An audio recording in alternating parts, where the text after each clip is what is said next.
আসসালামু আলাইকুম ওয়া রাহমাতুল্লাহ। সুধী দর্শক, দেশের প্রধান প্রধান জাতীয় দৈনিক পত্রিকার শিরোনামে স্থান করে নেওয়া গুরুত্বপূর্ণ খবরগুলো নিয়ে হাজির হলাম আপনাদের সামনে।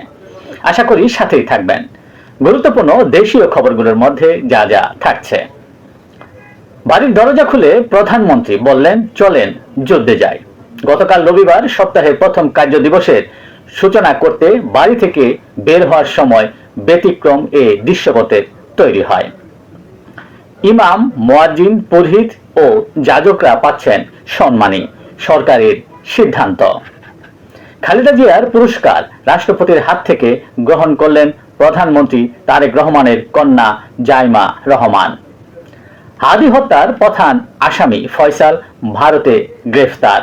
সহযোগী আলমগীর সহ দেশে প্রবেশের চেষ্টার সময় বনগাঁও থেকে ধরা পড়েন তারা।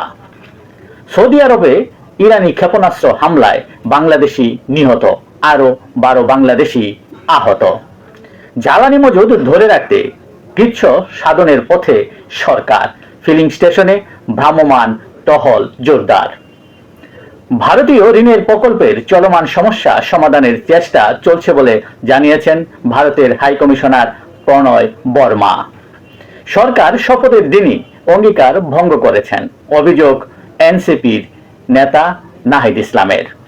জুলাই আন্দোলন না হলে আজকের সংসদও থাকতো না বলে মন্তব্য করেছেন জামায়াতের আমির ডক্টর শফিকুর রহমান। দেশে অরাজকতা নয়, সরকারকে কাজ করতে দিন, আহ্বান মির্জা আব্বাসের। নিষিদ্ধ রাজনৈতিক সংগঠনগুলোর তৎপরতা, সরকার কঠোর হস্তে মোকাবেলা করবে তথা পুলিশ কঠোরভাবে মোকাবেলা করবে বলে জানিয়েছেন স্বরাষ্ট্রমন্ত্রী সালাউদ্দিন আহমেদ। দেশের প্রধান প্রধান জাতীয় দৈনিক পত্রিকার শিরোনামে স্থান করে নেওয়া আন্তর্জাতিক খবরগুলোর মধ্যে আজ যা যা থাকছে। শুরুতেই মার্কিন, ইসরায়েল ও ইরান যুদ্ধের খবর। তেহরানে আগুনের নদী, স্টেলথ স্থাপনায় পাল্টাপাল্টি হামলা, বাড়ছে সংকট। কুয়েতে জ্বালানি ট্যাঙ্ক ও মার্কিন ঘাঁটিতে হামলা, যুদ্ধ বিপজ্জনক পর্যায়ে বলছে ইরান।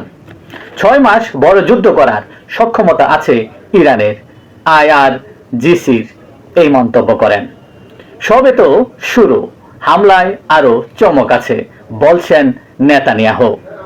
ইরানে সর্বোচ্চ ধর্মীয় নেতা নির্বাচিত, মার্কিন অনুমোদন ছাড়া নতুন নেতা বেশি দিন টিকবে না বলে জানিয়েছেন মার্কিন প্রেসিডেন্ট ডোনাল্ড ট্রাম্প।